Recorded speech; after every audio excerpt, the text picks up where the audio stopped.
Every week, I look to the darker corners of comic bookdom to find out what's new in the genre of horror.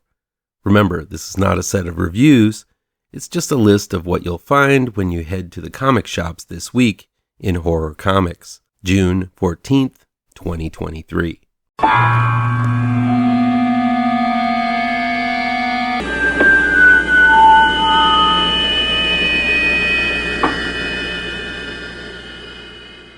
Welcome back to ML Miller Frights. I'm ML Miller. Before we begin, please do me a favor and punch that like button down below. Share this video with all of your social media addicted pals. Click subscribe to this channel and ring that bell for notifications. Let's check out This Week in Comics Horror, June 14th, 2023. This Week in Ass, titties, ass and titties. Horror Comics has only one sole cover with the rich and tasty flavor of cheesecake. A descendant of Sherlock Holmes and Carrie's, the goddess of death, pair up to take on all kinds of tentacly monstrosities in Grimm Spotlight, Lovecraft's Legacy #1 from Zenescope Entertainment. It's written by Zenescope founder Joe Brusha, with a cover sporting a whole lot of This Week in Indie Horror Comics shows that the best horrors come from outside of the mainstream. I know next to nothing about Stray Sheep. Number 5 is this series' last issue, and it touts itself as a horror series about some sort of game where the players' lives are on the line. All I know is that the covers to this series have been unsettling as all get out, with each one featuring a player with some kind of animal avatar on its head. That design is enough to get me interested, and hopefully I can seek this one out in trade sometime soon. Dracula the Return, Curse of the White Worm, is the official adaptation of Bram Stoker's unpublished sequel to Dracula from Stoker's personal notes themselves. The fact that it seems a relative of Stoker, one Dacre Stoker, is one of the authors of this comic also intrigues me, so I can't wait to see where this book takes us. My pal John Lees and his artist George Kambadais unleashes a serial killer comic called The Nasty, set during the video nasty era in England during the 80s, where the government censored all kinds of horror from the public. This is a horror story that doesn't just tell a suspenseful tale, but it's set in an important era of horror, so it should be required reading for all horror fans out there. I really dig grafting old ideas together to make them feel fresh again. Prometheus in Chains #1 from Red 5 Comics has the Frankensteins fleeing Germany at the end of World War II and forces them to take part in the controversial Manhattan Project. It's mad science meets government conspiracy, and I like it a lot. Don't Spit into the Wind #3 seems to be a series with a lot of fun ideas going for it.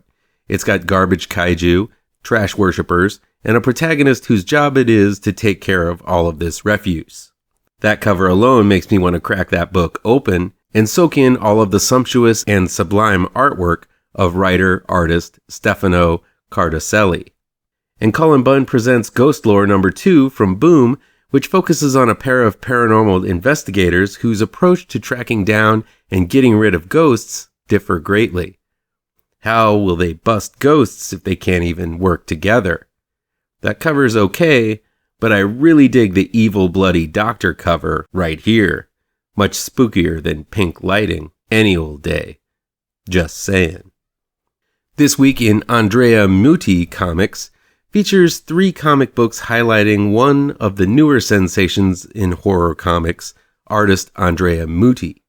I haven't been reading A Legacy of Violence, but it's from Cullen Bunn and Mutti, so it's a top-drawer pairing, yet I don't get a lot of scary coming from the covers, which seem to depict a series of ominous houses. The inside story might be altogether different. Cryptid fans like myself should take note that Opus Comics and Frank Frazetta Studios are producing a Mothman comic about the elusive monster that is supposed to have had something to do with a bridge disaster in Point Pleasant, West Virginia. And Top Cow delivers a book drawn again by Andrea Mutti and written by Ryan Cady called Haunt You to the End. It's set in the near future where the climate is deadly and the world is going to hell in a handbasket, and a group of experts seek to find answers to all of these problems by crossing over into the afterlife. Sounds a bit preachy with the climate change stuff, but if Mutti is drawing it, I'm at least checking out the first issue. With these 3 good-looking books on the stands, you should make it your duty to check out some Mutti.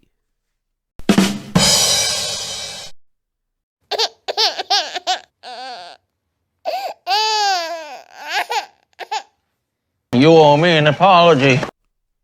This week in Gateway Horror Comics are books for those who don't normally read comics, but might just make new horror fans out of those who check them out. Gamers might be interested in Dead by Daylight #1 from Titan Books.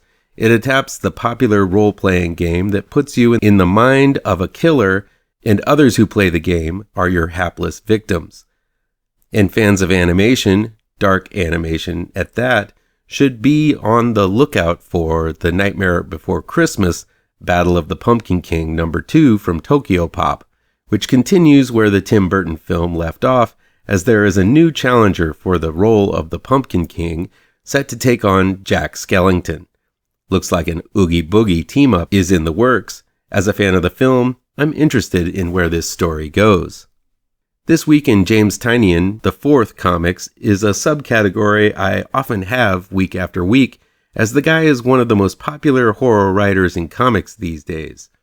First, over in the Sandman universe, Tynion is writing the further adventures of the Corinthian, the iconic serial killer from the Sandman series. The Corinthian has sworn off killing and finds himself tempted to kill again when he visits a nightclub called the King of Pain that provides fresh souls to kill on a nightly basis. Will our mouth-eyed monster be able to curb his bloodlust? And art fans rejoice. Boom Studios is re-releasing the first issue of Something is Killing the Children, Tynion's biggest hit to date. Pen and Ink presents the premiere story in black and white and larger format with commentary from artist Werther Dell'Edera. Finally, the comic I'm looking forward to checking out the most this week is The Sickness #1 from a publisher I've never heard of called Uncivilized Books. But I like the premise as it is set between 2 time frames, 1945 and 1955, as 2 people in each decade experience the same kind of sickness that causes them to lose their minds and go on a murderous rampage. Sounds ambitious, and I just love that malevolent cover design. I'm going to be all over this new indie. Well, that was 15 horror comics on the shelves this week. Surely there's something in there you'll find worth your time and money. Let me know which book looks good to you down in the comments.